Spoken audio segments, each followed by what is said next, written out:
నమస్కారం డిఆర్టీవీ న్యూస్ కి స్వాగతం. హెడ్లైన్ చూద్దాం.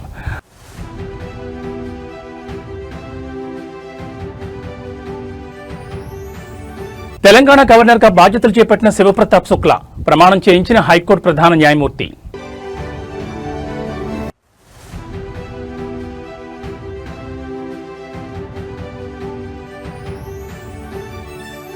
ఏపీలో కలెక్టర్ల కాన్ఫరెన్స్, అభివృద్ధి సంక్షేమ లక్ష్యంగా సీఎం చంద్రబాబు దిశానిర్దేశం.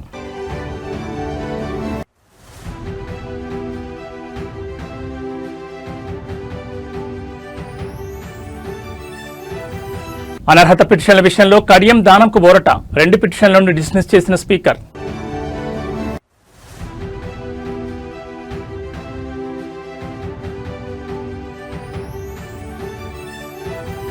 కూటమి పాలనలో ఆర్థిక విధ్వంసం, చంద్రబాబు సర్కార్పై YS Jagan fire.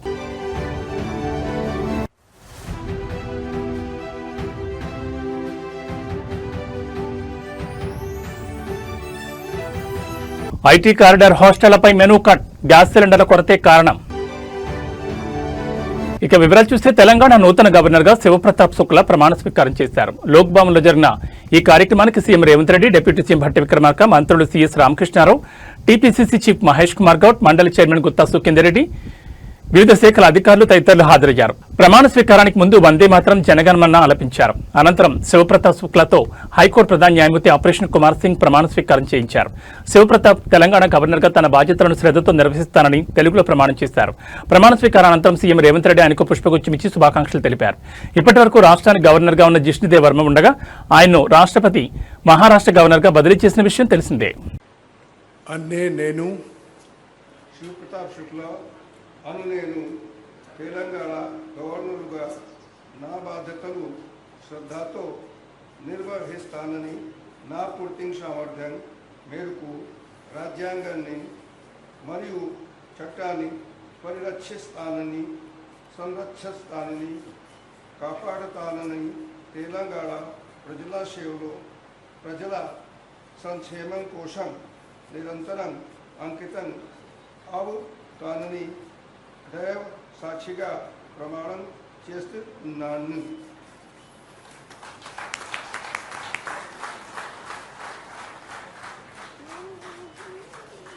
With the permission of Honorable Chief Justice, I conclude the swearing in ceremony. Andhra Pradesh రాష్ట్ర సచివాలయంలో ముఖ్యమంత్రి చంద్రబాబు నాయుడు అధ్యక్షతన 6వ జిల్లా కలెక్టర్ల సదస్సు ప్రారంభమైంది. ఈ సమావేశానికి రాష్ట్ర మంత్రులు, వివిధ శాఖల ప్రధాన కార్యదర్శులు, జిల్లా కలెక్టర్లు హాజరయ్యారు. 2 రోజుల పాటు జరగనున్న ఈ సమావేశంలో రాష్ట్ర అభివృద్ధి సంక్షేమ కార్యక్రమాలు, పరిపాలన సహా పలు కీలక అంశాలపై సమగ్రంగా చర్చించనున్నారు. సమావేశాన్ని ప్రారంభిస్తూ సీఎం చంద్రబాబు మాట్లాడారు. కలెక్టర్ల కాన్ఫరెన్స్ ద్వారా అన్ని ముఖ్యమైన విషయాలపై స్పష్టత ఇవ్వాలని ప్రభుత్వం భావిస్తోంది. ఇది 6వ కలెక్టర్ల సమావేశం. రాష్ట్రంలో సంక్షేమం, అభివృద్ధి రెండింటిపై సమాన దృష్టి పెడుతూ ప్రజలకు గుడ్ గవర్నెన్స్ అందించాల్సిన అవసరం ఉంది. ప్రభుత్వ నిర్ణయాలు దీర్ఘకాలిక ఫలితాలను ఇస్తాయి. అవి పాజిటివ్ లేదా నెగిటివ్ ఉండొచ్చు. రాష్ట్ర పరిపాలనను మెరుగుపరిచేందుకు ప్రభుత్వం రూపొందించిన 10 ముఖ్య సూత్రాల ఆధారంగా సుపరిపాలనపై అధికారులు దృష్టి పెట్టాలి. వర్చువల్, ఫిజికల్ వర్క్ రెండింటినీ సమన్వయంతో నిర్వహించాల్సిన అవసరం ఉంది. నేను, ఉప ముఖ్యమంత్రి, మంత్రులు అన్ని అంశాలపై సమగ్రంగా పర్యవేక్షణ చేస్తున్నామని సీఎం చంద్రబాబు అన్నారు. ఇవాళ రేపు అన్ని విభాగాలకు సంబంధించిన అంశాలపై విస్తృతంగా చర్చ జరుగుతుంది. జిల్లా స్థాయిలో అధికారులు క్షేత్రస్థాయిలో నిరంతరం సమీక్షలు నిర్వహిస్తూ ప్రభుత్వ పథకాల అమలును పర్యవేక్షించాలి. నేను సుదీర్ఘ ఉపన్యాసాలు ఇవ్వను. ముఖ్య విషయాలపై స్పష్టమైన మార్గదర్శకాలు ఇవ్వడమే నా లక్ష్యం. సూపర్ 6 పథకాలతో పాటు ఇతర సంక్షేమ కార్యక్రమాలను అమలు చేస్తున్నాం. ఈ నెల 13వ తేదీన అన్నదాత సుఖీభవ పథకం నిధులు రైతుల ఖాతాలో జమ అవుతాయి. అలాగే ఉగాది పండుగ సందర్భంగా 2,50,000 ఇళ్లకు గృహప్రవేశాలు నిర్వహిస్తాం. అన్నదాత సుఖీభవ గృహప్రవేశాలు ఉగాది కానుకలుగా ప్రజలకు అందిస్తామని సీఎం చంద్రబాబు చెప్పారు. అదేవిధంగా విద్యుత్ రంగంలో ట్రూ డౌన్ ఛార్జీలను విధించి విద్యుత్ ఛార్జీలను తగ్గించగలిగామని సీఎం చంద్రబాబు చెప్పారు. ఈ నిర్ణయం ద్వారా వినియోగదారులకు ప్రత్యక్ష లాభం కలిగేలా ప్రభుత్వం చర్యలు తీసుకుందని తెలిపారు. రాష్ట్రంలో సమర్థవంతమైన పరిపాలన కోసం అధికారుల సమన్వయంతో పనిచేయాలని సీఎం చంద్రబాబు కలెక్టర్లకు సూచించారు. ఇది వచ్చింది కాబట్టి రెండు కూడా every 3rd Saturday we will announce as Swachh Andhra Pradesh Day. స్వచ్ఛ ఆంధ్ర ఒక క్యాంపెయిన్ మోడ్లో తీసుకెళ్తాం. ఇందులో clean, green, environment protection everything వస్తుంది. గార్బేజ్ క్లీన్ చేయడం దగ్గర నుంచి మీరు అనుకున్నటువంటి పంచాయతీల్లో ఇన్ఫ్రాస్ట్రక్చర్ మొదలుకొని సేమ్ యాంగిల్ ఏదైతే గార్బేజ్ ఉందో, వెట్ వేస్ట్ కానీ, డ్రై వేస్ట్ కానీ, లిక్విడ్ వేస్ట్ కానీ everything has to be dispose. క్లీన్గా పెట్టాలి. ప్రెమిసెస్ మీ జిల్లాలో పరిశుభ్రంగా ఉండాలి. దీనికి ఎంతమందిని వీలైతే అంతమందిని మీరు మొబిలైజ్ చేసుకుంటారు. ఆల్ ఆఫీసెస్ కూడా ఆ రోజు పనిచేయక్కర్లేదు, వాళ్ళ ఆఫీస్ కూడా క్లీన్గా పెట్టుకోవాలి. ఆలోచన విధానంలో కూడా మార్పు తీసుకురావాలి. ఒక లెగసీ క్రియేట్ చేయాలి. ఫస్ట్ వర్క్ ఇది అయిన తర్వాత ఒక లెగసీ క్రియేట్ కావాలి. ఎక్కడ చూసినా ప్లాంటేషన్ పెట్టడం, ఆ ప్లాంట్స్ అన్ని ప్రొటెక్ట్ చేయడం, ఒక గ్రీనరీ కాన్సెప్ట్, క్లీనినెస్, హైజెనిక్, ప్రజల్లో చైతన్యం, గోయింగ్ ఆన్ టాకింగ్, దీన్ని ఒక ఉద్యమంగా తీసుకెళ్దాం. అందరం పార్టిసిపేట్ చేస్తాం. దానివల్ల over a period of time ఒక లెగసీ తయారవుతుంది. ఇప్పుడు జపాన్కి పోతే కాగితాలు ఎక్కడ బయటేరు. ఒకవేళ ఎక్కడన్నా ఒక కాగితం కనపడిస్తే తీసి పర్సులో పెట్టుకుని ఇంట్లో పోయి డస్ట్బిన్లో వేస్తారు. అందుకే అక్కడ క్లీన్ చేయరు. ఆ క్లైమేట్ కూడా మనకు వస్తుంది. క్లీన్ చేయకపోయినా పరిశుభ్రంగా ఉంటాయి. ఇక్కడ మనకేమైందంటే క్లీన్ చేసినా కూడా మళ్ళీ ఒక గంట మార్నింగ్ పోయి చూస్తే చాలా హ్యాపీ, మధ్యాహ్నం పోయి చూస్తే మళ్ళీ మామూలు అయిపోతుంది. దారిలోనే పారేస్తారు. టీ కొట్టు నుంచి నేరుగా రోడ్డు మీద పడేస్తాడు. ఇల్లు క్లీన్ చేస్తారు, రోడ్డు మీద పడేస్తున్నారు. ఇవన్నీ వస్తున్నాయి. దీన్ని మనం ఒక రోజులో అయిపోతుంది కాదు. Old habits won't die so easily. Going on reminding, practicing, then it will have a day. మనం అనుకున్న ప్రకారం వస్తుంది. మనం అందరం కొన్ని ప్రిన్సిపల్స్ ఫాలో అవుతున్నాం. How we are following our principles in day to day life, it is only a legacy. మీ పెద్దలు మీకు చెప్పడం, వాళ్ళ పూర్వీకులు వాళ్ళకి చెప్పడం, ఇది కంటిన్యూగా వచ్చింది. మన జీవితంలో భాగస్వాములు అయిపోయాం. ఆచారాలు, సాంప్రదాయాలు ఇవన్నీ కూడా అదే మరికి ఇది రావాల్సిన అవసరం ఉంది. ఫర్ ది లాస్ట్ 30 years నుంచి పనిచేస్తున్నాం, కానీ ఇంకా దీనికి క్లిక్ కాలేదు. స్వచ్ఛ భారత్ రిపోర్ట్ కూడా నేను ఇచ్చాను. Government of India Swachh Bharat రిపోర్ట్ని తీసుకొని బెటర్గా ఒక డిపార్ట్మెంట్ క్రియేట్ చేసి ప్రతి ఒక్క స్టేట్కి స్వచ్ఛ భారత్ వింగ్స్ పెట్టారు, డబ్బులు ఇచ్చారు. కానీ ఇక్కడికి వచ్చినాక అది కూడా క్లోజ్ చేసేసి దగ్గర 80 లక్షల లెగసీ గార్బేజ్ ఓన్లీ పట్టణాల్లో ఉండే పరిస్థితి వచ్చింది. ఇప్పుడు అది నెక్స్ట్ అక్టోబర్ అంటున్నాడు. అక్టోబర్ 2 కంప్లీట్ చేస్తాం. అంటే లెగసీ అక్కడికి ఉంటే ఇంక ఫ్యూచర్కి ఇప్పుడు మనకి రూరల్లో, అర్బన్లో ఈ గ్రీన్ అంబాసిడర్స్ అని పెట్టాం సార్ 2014లో. ఆ రోజు వాళ్ళకి 6,000 శాలరీ పెట్టాం సార్. ఇంకా వాళ్ళందరూ రావడానికి ఇష్టపడటం లేదు. ఇలాగే 10 years అయింది సార్. కొంచెం ఏమైనా పెంచగలిస్తే వాళ్ళకు యాక్టివ్ అవుతారు. అంటే వాళ్ళనే కాకుండా ఎవరైతే ఆ ఓరియంట్ ఇప్పుడు అవసరాలు మారి ఉంటాయి, మారిన అవసరాలు బట్టి మళ్ళీ ఆలోచించండి. Department can do it. Panchayati Raj department, urban department green ambassadors కింద పెట్టింది. ఎంతవరకు మీకు అవసరం మోడర్నైజేషన్లో, ఇప్పుడు న్యూ థింకింగ్లో వాళ్ళని ఇది కంటిన్యూ చేయాలి. ఇప్పుడు కూడా వ్యవస్థలన్నీ కూడా అవుట్డేట్ అయినప్పుడు కొత్త వ్యవస్థలు క్రియేట్ చేసుకోవడం అవసరం. లేకపోతే పాత వ్యవస్థల్లో పెట్టుకుంటే దానివల్ల మనకు ఫలితాలు రావు. తెలంగాణ రాజకీయాల్లో ఉత్కంఠ రేపిన ఎమ్మెల్యేల అనర్హత పిటిషన్లపై స్పీకర్ గడ్డం ప్రసాద్ కుమార్ కీలక నిర్ణయం తీసుకున్నారు. ఎమ్మెల్యేలు కడియం శ్రీహరి, దానం నాగేందర్లపై దాఖలైన అనర్హత పిటిషన్లను ఆయన కొట్టివేశారు. దీంతో ఇద్దరు ఎమ్మెల్యేలకు బిగ్ రిలీఫ్ లభించినట్లయింది. సుప్రీంకోర్టు ఆదేశాల ప్రకారం మార్చి 12వ తేదీలోగా స్పీకర్ అనర్హత పిటిషన్లపై విచారణ చేసి తుది నిర్ణయాన్ని ప్రకటించాల్సి ఉంది. ఈ నేపథ్యంలో గతంలో 8 మందికి క్లీన్ చిట్ ఇచ్చిన స్పీకర్ తాజాగా మరో 2 క్లీన్ చిట్ డిక్లేర్ చేశారు. దీంతో 10 మంది ఎమ్మెల్యేలకు ఊరట లభించింది. తెలంగాణ రాజకీయాల్లో గత కొంతకాలంగా ఉత్కంఠ రేపుతున్న ఎమ్మెల్యేల అనర్హత అంశంపై స్పీకర్ గడ్డం ప్రసాద్ కుమార్ తీసుకున్న నిర్ణయం ఇప్పుడు హాట్ టాపిక్ అయింది. బీఆర్ఎస్ టికెట్పై గెలిచిన 10 మంది ఎమ్మెల్యేలు దానం నాగేందర్, కడియం శ్రీహరి, తెల్లం వెంకట్రావు, పోచారం శ్రీనివాసరెడ్డి, పరిగి శ్రీనివాసరెడ్డి, బండ్ల కృష్ణమోహన్ రెడ్డి, ఎం సంజయ్ కుమార్, గూడెం మహిపాల్ రెడ్డి, టి ప్రకాష్ గౌడ్, కాళీ యాదయ్య, అరికెప్పుడు గాంధీ కాంగ్రెస్ పార్టీలో చేరారంటూ బీఆర్ఎస్ నేతలు స్పీకర్ ఫిర్యాదు చేశారు. స్పీకర్ నిర్ణయం తీసుకోవడంలో ఆలస్యం చేస్తున్నారని హైకోర్టు, ఆ తర్వాత సుప్రీంకోర్టును ఆశ్రయించారు. ఆ తర్వాత సుప్రీంకోర్టు నిర్ణీత గడువులోగా స్పీకర్ విచారణ చేసి తుది నిర్ణయాన్ని వెల్లడించాలని ఆదేశాలు జారీ చేసింది.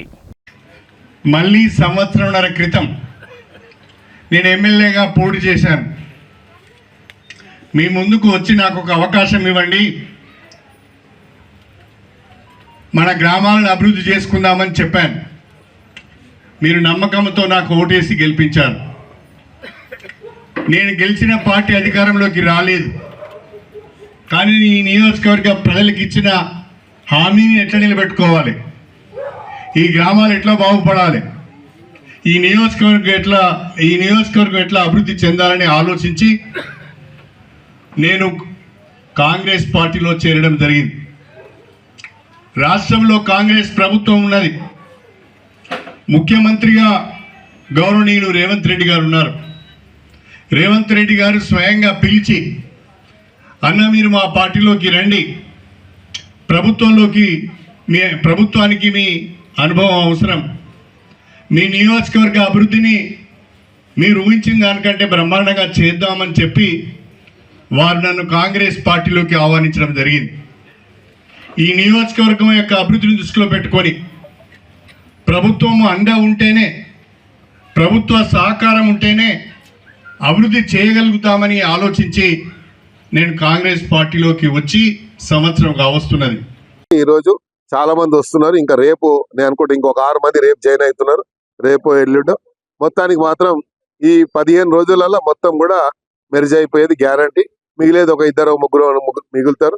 ఆ మిగిలిన వాళ్ళు కూడా ఇక ఏమంటారు, అది ఎటు పోవాలన్నా అటు పోవాలా అని ఆలోచనలు ఉంటారు తప్ప, అయోమయ పరిస్థితుల్లో మిగిలిపోయిన వాళ్ళు ఉంటారు తప్ప మనస్ఫూర్తిగా ఉండేవాళ్ళు మాత్రం ఎవరు ఉండరు. అక్కడ మనసు అనేవాడు ఉన్నవాడు, ఆత్మగౌరవం ఉన్నవాడు, సెల్ఫ్ రెస్పెక్ట్ ఉన్నవాడు మాత్రం వాడు ఉండడు. ఇప్పుడు చెప్తా ఉన్నాడు కేటీఆర్ గారు, ఇవాళ పేపర్లో చూశాను. ఏం చెప్తుండంటే ఈనాడులోనూ ఆంధ్రజ్యోతిలో చూశాను పొద్దున. ఏం చెప్తుండంటే టీడీపీ లాగా రీజనల్ పార్టీ స్ట్రాంగ్ కావాలంటే టీడీపీ లాగా ఉండాలి అన్నారు. టీడీపీ లాగా ఉంటే అక్కడ పార్టీ ఉన్నటువంటి నాయకుడికి లక్షణాలు ఉన్నాయి. ఆ పార్టీని ఎట్లా కాపాడుకోవాలని చెప్పి, ఎన్ని కష్టాలు వచ్చినా ఆ పార్టీని కాపాడుకోవడానికి, ఎమ్మెల్యేలు కాపాడడానికి, ఎమ్మెల్యేల మనోధైర్యానికి, అక్కడ ఉన్నటువంటి ఎమ్మెల్యేలకు ఇచ్చే మర్యాద కానీ, ఎమ్మెల్యేలకు ఇచ్చేటువంటి ఇంపార్టెన్సీ కానీ ఇక్కడ ఇచ్చారా మీరు? ఒక ఎమ్మెల్యేకి ఒక ఇంపార్టెన్సీ ఇచ్చారా? ఒక ఎమ్మెల్యే వస్తే గంటల తరబడి కూర్చోబెట్టి నీకు ఉన్నటువంటి ఒక కోట్రీ, నీకు ఉన్నటువంటి వీళ్ళని మాత్రమే నువ్వు కేటీఆర్ గారు వాళ్ళకు ఉన్నటువంటి ఫ్రెండ్స్ ని ఎవడోడో జైల్లోకి పోయిన కూడా తీసుకొచ్చి ఇలా 1000 కోట్ల రూపాయలు సంపాదించావు. ఎలా ఇచ్చావు? అలాంటి వాళ్ళని పేర్లు మేము తీస్తాం ఒక రోజు. మా దగ్గర మొత్తం ఉన్న చరిత్ర ఉంది. వాడు గుండు శ్రీధర్ గారు కూడా ఉన్నాడు, వాడు పని చెప్తాం, వాడు అయిన మొత్తం బేనామీ మొత్తం. అలా చాలా మంది ఉన్నారు, పేర్లు మేము చెప్పుకుంటూ పోతే అందరు పనులు బయట పెడతాను నేను గ్యారంటీగా. విన్నావా? సత్యం రామలింగరాజు గారు, తేజరాజు ఎక్కడుండి ఎంత పొరపాటు చేసి ఎంత చేసి ఎట్లా సంపాదించారు? ఇప్పుడు ఆ రాజేష్ రాజు వీళ్ళందరూ ఎట్లా సంపాదించారు? వీళ్ళందరూ ఎట్లా ఎట్లా ఎట్లా 100 ఎకరాలు 1000 ఎకరాలు ఎట్లా గవర్నమెంట్ ల్యాండ్ ఎట్లా తీసుకొని వాళ్ళు ఎంజాయ్ చేస్తున్నారు? దేని వల్ల చేయగలుగుతున్నారు? వాళ్ళు కేటీఆర్ అండా చూసుకునే కదా. కాబట్టి వీళ్ళందరికీ మేము తప్పకుండా అవన్నీ మొత్తం చరిత్ర నా దగ్గర ఉంది, బయట పెడతా. ఇలా చరిత్ర అంతా సమయం వచ్చినప్పుడు ఏదో దానం నాగేందర్ మీద యాంటీ డిఫెక్షన్ వేస్తాము, అయ్యవా ఉడొద్దంటు నేను ఏడా వద్దన్నాడు. నేను కూడా కోట్లనే తెలుసుకుంటా. ఉడొద్దంటూ నేను అదే అని నీకు వేసే అధికారం ఉంది, వద్దంటలే. నేను తప్పకుండా నీవు వెయ్యాలి, వేస్తే దానికి జవాబు నేను చెప్పుకోవాలి. కానీ నువ్వు వేసే లోపల నీ పార్టీ ఉంటుందేమో అది చూసుకో ముందుగా. రైట్.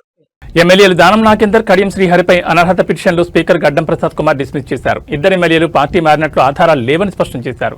ఈ అంశంపై ఎమ్మెల్యే దానం నాగేందర్ స్పందించి కీలక వ్యాఖ్యలు చేశారు. స్పీకర్ పరిధిలో నేను ఎలాంటి తప్పు చేయలేదని చెప్పారు. పార్టీ అధ్యక్షుడిగా కేసీఆర్ నన్ను వివరణ అడగలేదని దానం వెల్లడించారు. పార్టీ క్రమశిక్షణ కమిటీ కూడా వివరణ అడగలేదన్నారు. నాపై పిటిషన్ వేసిన వాళ్ళకి ఏం అధికారం ఉందని ప్రశ్నించారు. నాకు ఎప్పుడు విప్ జారీ చేయలేదని, పార్టీకి వ్యతిరేకంగా నేను పనిచేయలేదని దానం అన్నారు. Khairatabad MLA Danam Nagender, station Ghanpur MLA Kadiyam శ్రీహరిలపై దాఖలైన అనర్హత పిటిషన్లపై తెలంగాణ అసెంబ్లీ స్పీకర్ గడ్డం ప్రసాద్ కుమార్ ఇవాళ తీర్పునిచ్చారు. బీఆర్ఎస్ టికెట్పై గెలిచి కాంగ్రెస్ పార్టీలోకి మారినట్లు మొత్తం 10 మంది బీఆర్ఎస్ ఎమ్మెల్యేలపై అనర్హత పిటిషన్లు నమోదయ్యాయి. ఈ నేపథ్యంలో గతంలో 8 మందికి క్లీన్ చిట్ ఇచ్చిన స్పీకర్ తాజాగా దానం, కడియం శ్రీహరికి క్లీన్ చిట్ డిక్లేర్ చేశారు. శాసనసభలో నేను కూడా ఎక్కడ కూడా పార్టీకి వ్యతిరేకంగా పనిచేయలేదు. నాకే రోజు కూడా మన గౌరవనీయులు నాకు కేసీఆర్ గారు అంటే చాలా గౌరవం. ఆయన అధ్యక్షుడిగా నాకు ఏ రోజు ఒక ఎక్స్ప్లెనేషన్ అడగలేదు, లేకపోతే అక్కడ ఉన్నటువంటి డిస్ప్లినరీ కమిటీ కూడా నాకు ఎక్కడ ఎక్స్ప్లెనేషన్ అడగలేదు. మరి నేను అసెంబ్లీలో వాళ్ళు ఏమన్నా విప్ జారీ చేసి ఉంటే, నేను విప్కు వ్యతిరేకంగా నేను పనిచేసి ఉంటే yes I'm entitled for any kind of punishment.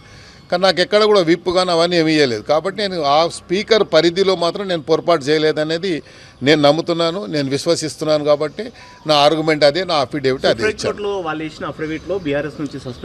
ఇప్పుడు వేసిన వాళ్ళకి ఏం అధికారం ఉంది అని నేను అడుగుతున్నాను. ఇప్పుడు ఎందుకు ఇప్పటిదాకా అడగలేదు, మీరు చెప్పారు కాబట్టి అడుగుతున్నాను. నన్ను అడగాల్సింది నా అధికారం ఎవరికి ఉండే? గౌరవ అధ్యక్షులు కేసీఆర్ గారికి ఉండే. వేసిన వాళ్ళకి ఇప్పుడు ఏం అధికారం ఉంది? వాళ్ళకి ఏమన్నా మ్యాండేట్ ఇచ్చారా, లేకుంటే వాళ్ళకి ఏమన్నా అథారిటీ ఇచ్చారా? వాళ్ళకి ఏం లేదు. వాళ్ళు కూడా నా లేకనే ఒక ఎమ్మెల్యేలు వేసిన వాళ్ళు ఒక ఎమ్మెల్యేలు పార్టీ తరఫున వేయలేదు. వాళ్ళు వ్యక్తిగతంగా వాళ్ళు వేశారు. నేను నా వ్యక్తిగతంగా నాది అఫిడేవిట్ నేను వేశాను. సో నేను I'm not scared for anything. నేను అదే మళ్ళీ చెప్తా ఉన్నాను. నేను భయపడేవాడిని కాదు. ప్రజాక్షేత్రంలో అవకాశం వస్తే మళ్ళీ ప్రజాక్షేత్రంలో తప్పకుండా నా ప్రజల యొక్క ఆశీర్వాదంతో మళ్ళీ ఒకవేళ నాకు వ్యతిరేకంగా ఇవాళ ఒకవేళ వచ్చిన జడ్జిమెంట్ వస్తే తప్పకుండా దేవుడి దయ వల్ల మళ్ళీ ప్రజాక్షేత్రంలో పోయి పోరాడి నేను మళ్ళీ శాసనసభ్యుడిగా మళ్ళీ మీకే అడ్రస్ చేస్తాను. స్పీకర్ గారి జ్యూరిడిక్షన్లో నేనేం పొరపాటు చేయలేదని స్పీకర్ గారికి ఇచ్చాను. నేను జస్టిఫై చేసుకున్నాను దాన్ని. మరి నేను ఎందుకు జస్టిఫై చేశానంటే నేను ఇచ్చిన స్టేట్మెంట్ కరెక్ట్ అని నేను నమ్ముతున్నాను. ఎందుకంటే స్పీకర్ గారి జ్యూరిడిక్షన్లో నేను తప్పు చేయలేదు కాబట్టి నాకు ఆ విశ్వాసం. అయినా సరే స్పీకర్ గారు నాకు వ్యతిరేకంగా నిర్ణయం తీసుకుంటే ఐ డెఫినెట్లీ వెల్కమ్. నేను చెప్పేది ఏంది, నేను అక్కడి నుంచి నా వ్యక్తిగతంగా నేను మెంబర్షిప్ తీసుకోలేదు, ఇక్కడ నా మెంబర్షిప్ వదులుకోలేదు. సో కాన్ఫ్లిక్ట్ ఏముంది టిల్ ది లాస్ట్ డేట్. నేను పార్లమెంట్లో పోటీ చేసిన తర్వాత కూడా నా శాలరీ నుంచి బీఆర్ఎస్ పార్టీకి ఏదైతే డిడక్షన్ అవుతుందో మా పార్టీ ఫండ్ అది కట్ అయింది. But they are not suppose to take that. ఇవన్నీ సరే ఇక లీగల్గా పాయింట్స్ మనం చెప్పకూడదు. స్పీకర్ గారు ఏమి ఇస్తారో అనేది మీకు ఎంత యాంగ్జైటీ ఉందో నాకు కూడా అంతే యాంగ్జైటీ ఉంటుంది, న్యాచురల్ అది. సో నేను యాంగ్జైటీ ఉన్నా పోరాటం చేసేవాడిని, పోరాటంలో యుద్ధంలో ఒక పులి లేక పోరాడుకుంటూ వచ్చాను, మళ్ళీ అదే పోరాటం కొనసాగుతుంది. ఎమ్మెల్యేలు దానం నాగేందర్, కడియం శ్రీహరిపై అనర్హత పిటిషన్లు స్పీకర్ గడ్డం ప్రసాద్ కుమార్ డిస్మిస్ చేశారు. ఇద్దరు ఎమ్మెల్యేలు పార్టీ మారినట్లు ఆధారాలు లేవని స్పష్టం చేశారు. ఈ అంశంపై ఎమ్మెల్యే కడియం శ్రీహరి కీలక వ్యాఖ్యలు చేశారు. నేను బీఆర్ఎస్ ఎమ్మెల్యేనే కానీ అంటూ మాజీ మంత్రి ప్రస్తుత స్టేషన్ గన్పూర్ ఎమ్మెల్యే కడియం శ్రీహరి చేసిన వ్యాఖ్యలు చేశారు. తాను ఇంకా బీఆర్ఎస్ పార్టీలోనే ఉన్నానని స్పష్టం చేస్తూనే తన నియోజకవర్గ అభివృద్ధి కోసం కాంగ్రెస్ ప్రభుత్వంతో కలిసి పనిచేస్తున్నానని ఆయన ప్రకటించారు. అంతేకాదు ప్రస్తుత రాజకీయ పరిణామాలు మరియు కోర్టు తీర్పుల నేపథ్యంలోనైనా గులాబీ బాస్ కేసీఆర్ వాస్తవాలను అర్థం చేసుకుంటారని ఆశిస్తున్నట్లు కడియం శ్రీహరి సంచలన వ్యాఖ్యలు చేశారు. పార్టీ ఫిరాయింపులు, నియోజకవర్గ అభివృద్ధి మరియు అధిష్టానం తీరుపై ఆయన చేసిన ఈ వ్యాఖ్యలు రాజకీయ వర్గాల్లో పెద్ద చర్చకు దారితీశాయి. నేను బీఆర్ఎస్ పార్టీ సభ్యునిగానే కొనసాగుతున్నాను. బీఆర్ఎస్ పార్టీ నాయకత్వంతో విభేదించి ఎమ్మెల్యేగా పనిచేస్తున్నాను. నా నియోజకవర్గ అభివృద్ధి కొరకు కాంగ్రెస్ ప్రభుత్వంతో కలిసి పనిచేస్తున్నాను. మా నాయకుడు కేసీఆర్ అవునా కాదా అనేది ఈ తీర్పు వచ్చిన తర్వాతనే కేసీఆర్ అర్థం చేసుకోవాలి. ఎమ్మెల్యేలు దానం నాగేందర్, కడియం శ్రీహరి అనర్హత పిటిషన్లపై స్పీకర్ గడ్డం ప్రసాద్ సంచలన తీర్పు వెలువరించారు. 2 పిటిషన్లను స్పీకర్ డిస్మిస్ చేస్తూ నిర్ణయం తీసుకున్నారు. ఈ అంశంపై తాజాగా మాజీ మంత్రి కేటీఆర్ స్పందించారు. పార్టీ ఫిరాయింపుల కేసులో ఎమ్మెల్యేలు దానం నాగేందర్, కడియం శ్రీహర్లకు స్పీకర్ క్లీన్ చిట్ ఇవ్వడం బీఆర్ఎస్ వర్కింగ్ ప్రెసిడెంట్ ఫైర్ అయ్యారు. ఇది ప్రజాస్వామ్యంపై బహిరంగ దాడి అని కేటీఆర్ ఒక ప్రకటనలో తెలిపారు. కాంగ్రెస్ పార్టీ బీఫామ్ మీద ఎంపీగా పోటీ చేసిన వ్యక్తికే క్లీన్ చిట్ ఇవ్వడం అంటే ప్రజల తీర్పును అవమానించడమేనని వెల్లడించారు. పార్టీ ఫిరాయింపులను ప్రోత్సహిస్తూ స్పీకర్ తీసుకున్న ఈ నిర్ణయం ప్రజాస్వామ్య చరిత్రలో చీకటి రోజని పేర్కొన్నారు. ఇది కేవలం ఒక తీర్పు కాదు, అధికారంలో ఉన్న వారికి అనుకూలంగా రాజ్యాంగ వ్యవస్థను ఉపయోగించే ఉదాహరణ.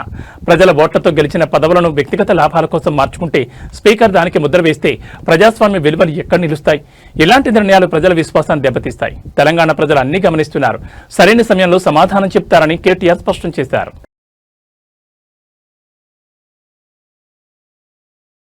కానీ అన్నం వండోడు, చాలా వండోడు, ఏ ఒక పట్టాన ఏది వినడు. నువ్వు ఏమి చెప్పినా కూడా ఆయన అల్టిమేట్గా ఆయన అనుకున్నది మాత్రం రిజల్ట్ మాత్రం తెస్తాడు. వెంకటరామరెడ్డి గారి గొప్పతనం ఏంటంటే ఏదో ఒకటి చేసి కన్విన్స్ చేస్తాడు. మొత్తానికైతే కూర్చోబెట్టి ఏదైనా చెప్దాం, ఏదైనా మెల్లిగా చెప్దాం, కన్విన్స్ చేద్దామంటే మా చంద్రశేఖర్ అన్న నేను అట్లాంటి వాళ్ళు ఏమైనా ప్రయత్నం చేసినంతసేపు వింటాడు, చాలా కామ్గా వింటాడు. ఆఖరికి మాత్రం ఏదో మళ్ళీ మ్యాజిక్ చేసి ఆయన అనుకున్నది చేసుకుంటాడు, పోతాడు. అట్లాంటి వెంకటరామరెడ్డి గారు మీకు నాయకుడిగా ఉండడం నిజంగా కూడా మీ అదృష్టం. ఎందుకంటే ప్రజల పనుల విషయంలో కూడా నాకు ఒకటే చెప్పినాడు, అన్న ఈసారి మనం అధికారం పోయింది, నాకు బాధగా ఉంది అన్నాడు. ఎందుకన్నా ఏం బాధ అంటే, లేదన్నా నేను చాలా కొట్లాడిన ప్రతిపక్షంలో, కొట్లాడి అలసిపోయిన. నిజానికి ఈసారి గవర్నమెంట్ వస్తే నేను మా అలంపూర్ చరిత్రలో ఎన్నడూ జరగని అభివృద్ధిని చేసి చూపెడదాం అనుకున్నాను. కేసీఆర్ గారికి నా మీద ప్రేమ ఉంది, నాకు తప్పకుండా నేనేది అడిగినా చేసేటోడు. బ్యాడ్ లక్ ఏంటంటే నేను కొద్దిగా లేటుగా, నిజానికి ఒక దశలో నేను రాజకీయమే వదిలేద్దాం అనుకున్నా. కానీ కేసీఆర్ సార్ నన్ను పిలిచి ఎమ్మెల్సీ ఇచ్చి నన్ను కూర్చోబెట్టి నువ్వు ఉండాల వెంకట్రామ్ అంటే నేను ఉన్నాను. నాకంటూ వ్యక్తిగతంగా ఏమీ లేదన్నా, నా కాన్స్టిట్యున్సీ, నా జిల్లా బాగుండాలా అని నిజంగా చెప్తున్నాను. నేను అధికారంలో ఉన్ననాడు కూడా ఒక్క రూపాయి పని కూడా అడగలేదు వెంకటరామరెడ్డి గారు, ఒక్క రూపాయి పని కూడా. ఏమన్నా అడిగినంటే మా కాన్స్టిట్యున్సీ, మాకు అలంపూర్కి ఇది కావాలా. ఒకరోజు అయితే మన గవర్నమెంట్ పోయింది అనుకుంటా, ఇప్పుడు పోయినాక వచ్చినాడు రోజు వచ్చి, మాకు నీళ్లు రావాలా, నువ్వు జగన్ అన్నకు ఫోన్ చేయంటాడు. అన్న ఇప్పుడు మనం గవర్నమెంట్లో లేమే, మనకు ఇప్పుడున్న గవర్నమెంట్ చేయాల్సిన పని మనం ఏందన్నా అంటే, అప్పుడు గవర్నమెంట్లో ఉన్నామా లేదా? లేవనుకుంటా. ఫోన్ చేయన్నారు అంటే ఫోన్ చేస్తే జగన్మోహన్ రెడ్డి గారు కూడా అన్నాడు, ఎవరు నీకు వెంకటరామ్ చెప్పినాడా అన్నాడు. అవునన్నా చెప్పినాడు అంటే నాకు కూడా ఆల్రెడీ చెప్పినాడు, మళ్ళీ నీకు కూడా చెప్పిస్తున్నాడు. మొత్తానికైతే మొండోడు అంటే అంత కమిట్మెంటు. ఇప్పుడు ఏం అవసరం ఉంది, మేము గవర్నమెంట్లో లేము, ఈ గవర్నమెంట్ని తిట్టుకుంటా నడిపించేయచ్చు. వీళ్ళు చేయట్లేదా, వీళ్ళు చేయాల్సిన పని చేయట్లేదు, వీళ్ళని పట్టించుకోవట్లేదు, దున్నపోతు మీద వానబడ్డట్టున్నారని దులుపుకోవచ్చు. కానీ ప్రజల మీద, రైతాంగం మీద, ప్రాంతం మీద, నియోజకవర్గం మీద ప్రేమ ఉండే మనిషి అయితే యాడికన్నా పోయి, ఎంత దూరం అన్నా పోయి పని చేసుకొచ్చే తత్వం వెంకటరామరెడ్డి గారిది.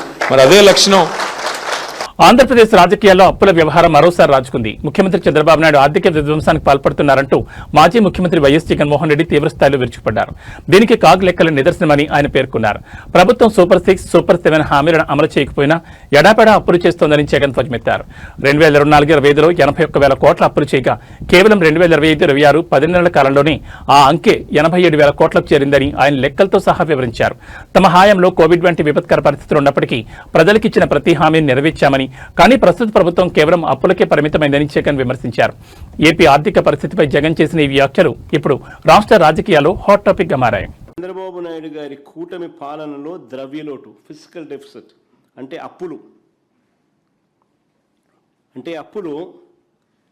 As a percentage of total expenditure చూస్తే, గమనించమని అడుగుతాను, అప్పులు as a percentage of total expenditure చూస్తే మా 5 సంవత్సరాల హయాంలో ఎంత తక్కువగా ఉందో అదే చంద్రబాబు గారి హయాంలో అప్పులు as a percentage of total expenditure ఎంత ఎక్కువగా ఉందో తేడా తెలుస్తుంది. అంటే మా హయాంలో ఇంకా కోవిడ్ లాంటి విపత్కర పరిస్థితులు ఎదుర్కొన్నాం. అటువంటి పరిస్థితులు ఉన్నప్పటికీ కూడా పైగా క్రమం తప్పకుండా మేము ఇచ్చిన మాటలన్నీ కూడా నెరవేర్చుకుంటూ మేనిఫెస్టో అమలు చేసినాం. అలాంటి డిసిప్లిన్ చూపించిన పరిస్థితులు కూడా మాలో ఉన్నాయి. ఇలాంటి పరిస్థితుల్లో కూడా ఒకసారి గమనిస్తే ఏ రకంగా యాజ్ అ పర్సంటేజ్ ఆఫ్ అప్పులు as a percentage of total expenditure చూస్తే ఏ రకంగా 2019-20లో 25.59, కోవిడ్ 2020-21లో కోవిడ్ టైంలో కాస్త పెరిగింది, 31.82కి వచ్చింది. తర్వాత మళ్ళా ఫిజికల్ డిసిప్లిన్ తీసుకొచ్చినాం. 21-22లో ఏకంగా 14%కి తగ్గించినాం, 14.08%. 22-23లో కూడా 24.97%. 23-24 చివరి సంవత్సరంలో కూడా మా physical deficit as a percentage of total expenditure చూస్తే 26.52%.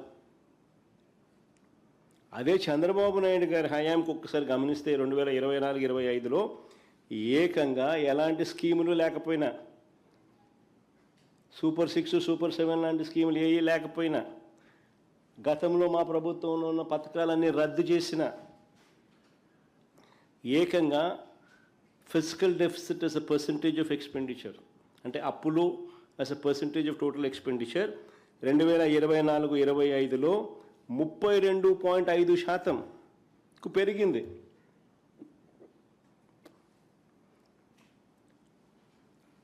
ఇంకా ఈ సంవత్సరం 2025-26 మొదటి 10 నెలలు కూడా తీసుకుంటే అక్కడ కూడా అప్పులు as a percentage of total expenditure చూస్తే 39.74%కి ఎగబాకింది.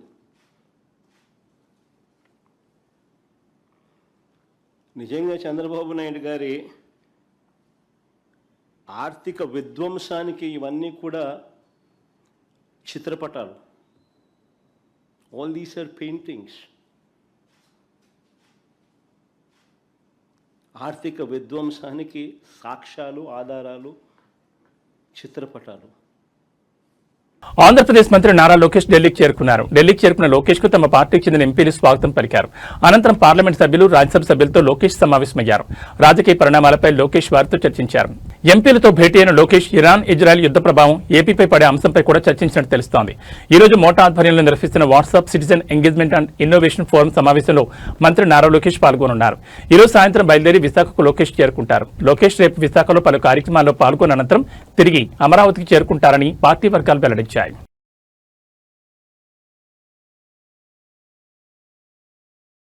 ఖమ్మం వెలుగుమట్ల భూ బాధితులకు మద్దతుగా తెలంగాణ జాగృతి అధ్యక్షురాలు కవిత చేపట్టిన నిరవధిక నిరాహార దీక్ష 3వ రోజుకు చేరింది. సోమవారం ఖమ్మంలో ఆందోళన చేపట్టిన ఆమెను పోలీసులు అరెస్ట్ చేసి అనంతరం విడుదల చేశారు. ఆ రాత్రి బాధితులతో కలిసి దీక్ష ప్రారంభించగా మంగళవారం పోలీసులు మళ్లీ అరెస్ట్ చేసి హైదరాబాద్ తరలించారు. ప్రస్తుతం హైదరాబాద్లోని జాగృతి కార్యాలయంలో ఆమె దీక్ష కొనసాగిస్తున్నారు.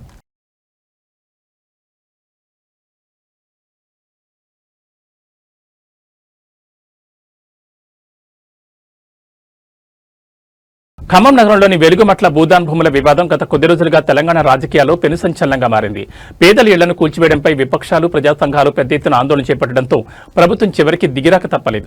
ఎక్కడైతే ఇళ్లు కూల్చివేతకు గురయ్యాయో సరిగ్గా అదే ప్రాంతంలో సుమారు 9 ఎకరాల భూమిని లేఅవుట్ చేసి బాధితులకు అప్పగించాలని ప్రభుత్వం నిర్ణయించింది. ఈ మేరకు మొత్తం 311 మంది బాధితులకు ఒక్కొక్కరికి 75 గజాల చొప్పున ఇంటి పట్టాలను పంపిణీ చేసేందుకు అధికార యంత్రాంగం అన్ని ఏర్పాట్లు పూర్తి చేసింది. 3 కీలక మంత్రుల సమక్షంలో ఈ పట్టాల పంపిణీ కార్యక్రమం జరగనుండడంతో బాధితుల్లో ఎన్నాళ్లకు హర్షాతిరేకాలు వ్యక్తమవుతున్నాయి. అయితే ఈ నిర్ణయం వెనుక ఉన్న రాజకీయ పరిణామాలు ఆసక్తికరంగా మారాయి. పేదల ఆగ్రహం ప్రభుత్వానికి నష్టం చేకూరుస్తుందనే ముందస్తు అంచనాతోనే ప్రభుత్వం ఈ డ్యామేజ్ కంట్రోల్ చర్యకు పూనుకున్నట్లు కనిపిస్తోంది. కూల్చిన చోటే ఇళ్లు కట్టిస్తామని లేదా పట్టాలిస్తామని ప్రకటించడం ద్వారా బాధితుల పట్ల తమకు సానుభూతి ఉందని చాటుకోవాలని ప్రభుత్వం భావిస్తోంది. విపక్షాల విమర్శలకు చెక్ పెట్టడమే కాకుండా రాబోయే ఎన్నికల దృష్ట్యా ప్రజల్లో వ్యతిరేకత రాకుండా చూసుకోవడమే ఈ వ్యూహం వెనుక ఉన్న అసలు ఉద్దేశం. మరి ఈ పట్టాల పంపిణీతో వెలుగుమట్ల వివాదం పూర్తిగా సద్దుమణుగుతుందో లేక రాజకీయ మైలేజ్ కోసం విపక్షాలు మరిన్ని డిమాండ్లు తెరకెక్కిస్తాయో వేచి చూడాలి.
పశ్చిమాసియాలో యుద్ధ పరిస్థితుల ప్రభావం ప్రపంచ దేశాలకు చమురు ఎగుమతులపై పడింది. దీంతో ఆసియా దేశాల్లో ఇంధన కష్టాలు మొదలయ్యాయి.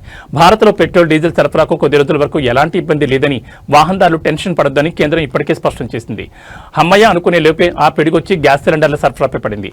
చమురు దిగుమతులు తగ్గడంతో గ్యాస్ సరఫరాపై ఎఫెక్ట్ పడింది. దీంతో కమర్షియల్ సిలిండర్ల కంటే డొమెస్టిక్ సిలిండర్ల సరఫరాకే ఇంపార్టెన్స్ ఇవ్వాలని కంపెనీలకు కేంద్రం ఆదేశాలు ఇచ్చింది. ఫలితంగా కమర్షియల్ సిలిండర్ల సరఫరా దాదాపుగా నిలిచిపోయిన పరిస్థితి ఏర్పడింది. దీంతో హైదరాబాద్ ఐటీ కారిడార్లో ఉన్న హాస్టల్ యాజమాన్యాలు మెనూలో కోత విధించాయి. నగరంలో సుమారుగా 11,000 హాస్టళ్లు ఉండగా 10 లక్షల మంది వాటిలో ఉంటున్నట్లు సమాచారం. హాస్టల్స్ లో వాడేది కమర్షియల్ సిలిండర్లే. ఇప్పుడు వాటి కమర్షియల్ సిలిండర్లు దొరకడం కష్టం కావడంతో మెనూలో వంటలు తగ్గిస్తున్నట్లు ఐటీ కారిడార్ హాస్టల్స్ అసోసియేషన్ ప్రకటించింది. పశ్చిమాసియా యుద్ధం నేపథ్యంలో గ్యాస్ సిలిండర్ల కొరత ఏర్పడిందని, దీనివల్ల మెనూను తగ్గిస్తున్నట్లు తెలిపింది. కాఫీ, టీ, దోశ, పూరి, బజ్జీ, చపాతీలు అందించడం కుదరదని స్పష్టం చేసింది. ఆయిల్ ఎక్కువగా ఉండే వంటకాలు అందించలేమంది. అలాగే సెల్ఫ్ కుకింగ్ ఆప్షన్ కూడా తాత్కాలికంగా ఆపేస్తున్నట్లు చెప్పింది. ఎక్కువసేపు ఉండాల్సి ఉన్న కూరను కూడా మెనూలో అందించలేమని పేర్కొంది. పప్పు, రసం, అన్నం, సాంబార్ వంటి వాటిని రెగ్యులర్ గా అందించగలమని వివరించింది. గ్యాస్ షార్టేజ్ తగ్గేంత వరకు వీటిని ఫాలో అవ్వాల్సిందిగా ఐటీ కారిడార్ హాస్టల్కు సూచించింది. ఈ మేరకు హాస్టల్లో ఉండే ఉద్యోగులు, విద్యార్థులు సహకరించాల్సిందిగా కోరింది. మణికొండ, రాయదుర్గం, కొండాపూర్, గచ్చిపోలి, మాదాపూర్, హైటెక్ సిటీ, దుర్గం చెరువు, నానక్రామ్ కూడా ఐటీ కారిడార్ సెక్టార్లోకి వస్తాయి. దేశంలోని రైతులకు కేంద్ర ప్రభుత్వం గుడ్ న్యూస్ చెప్పింది. పీఎం కిసాన్ 22వ విడత నిధులను ఈ నెల 13న రైతుల ఖాతాలో జమ చేయనున్నట్లు వెల్లడించింది. ప్రధాని నరేంద్ర మోడీ అస్సాం పర్యటన నేపథ్యంలో శుక్రవారం గౌహటి వేదికగా నిధులు విడుదల చేస్తారని తెలిపింది. రైతాంగానికి పెట్టుబడి సాయం అందించేందుకు తీసుకొచ్చిన ఈ పథకం కింద కేంద్రం దేశవ్యాప్తంగా ఉన్న రైతులకు ఏటా 6,000 అందిస్తోంది. 2019లో ఎన్డీఏ సర్కార్ ప్రారంభించిన ఈ పథకంలో భాగంగా ఏటా 3 విడతలుగా 2,000 చొప్పున మొత్తం 6,000 నేరుగా రైతుల ఖాతాలో జమ చేస్తోంది. శుక్రవారం ప్రధాని మోడీ మొత్తం 19,000 కోట్ల నిధులను విడుదల చేస్తారు. దీంతో దేశవ్యాప్తంగా 9.32 కోట్ల మంది రైతుల ఖాతాలో 2,000 చొప్పున జమ అవుతాయని అధికారులు తెలిపారు.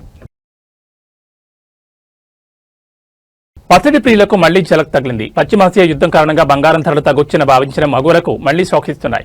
వరుసగా రెండో రోజు బంగారం ధరలు పెరిగాయి. అంతర్జాతీయ మార్కెట్లలో అనిశ్చిత పరిస్థితులు, ముఖ్యంగా మధ్యప్రాచ్యంలో పెరుగుతున్న ఉద్రిక్తతల కారణంగా బంగారం ధరలు మళ్లీ పెరుగుతున్నాయి. దీంతో కొనుగోలుదారులు బెంబేలెత్తిపోతున్నారు. ఈ రోజు తులం బంగారం ధరపై ₹930 పెరగగా వెండి ధర మాత్రం యథాతథంగా నిలకడగా ఉంది. తులం గోల్డ్పై ₹930 పెరగడంతో బులియన్ మార్కెట్లో 24 క్యారెట్ల 10 గ్రాముల ధర ₹163,310 దగ్గర ట్రేడ్ అవుతోంది. ఇక 22 క్యారెట్ల 10 గ్రాముల ధరపై ₹850 పెరగడంతో ₹149,700 దగ్గర అమ్ముడవుతోంది. ఇక 18 క్యారెట్ల 10 గ్రాముల బంగారం ధర ₹690 పెరగడంతో ₹122,480 దగ్గర ట్రేడ్ అవుతోంది. ఈ రోజు సిల్వర్ ధర మాత్రం ఉపశమనం కలిగించింది. వెండి ధర యథాతథంగా ఉండడంతో బులియన్ మార్కెట్లో కిలో వెండి ₹2,90,000 దగ్గర అమ్ముడవుతోంది. న్యూస్ ముగించే ముందు హెడ్లైన్స్ మరోసారి.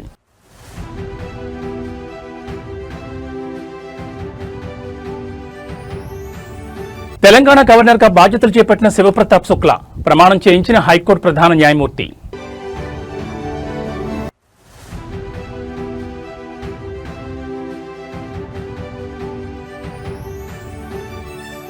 ఏపీలో కలెక్టర్ల కాన్ఫరెన్స్, అభివృద్ధి సంక్షేమ లక్ష్యంగా సీఎం చంద్రబాబు దిశానిర్దేశం.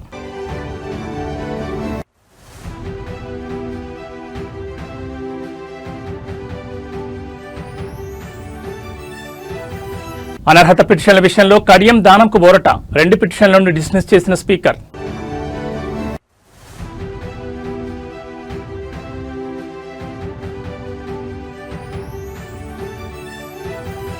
కూటమి పాలనలో ఆర్థిక విధ్వంసం, చంద్రబాబు సర్కార్పై వైఎస్ జగన్ ఫైర్.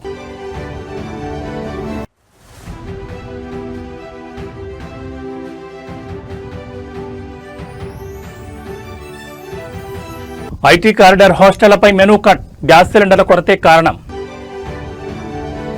ఈ బులెటిన్ విశేషాలు. నమస్కారం.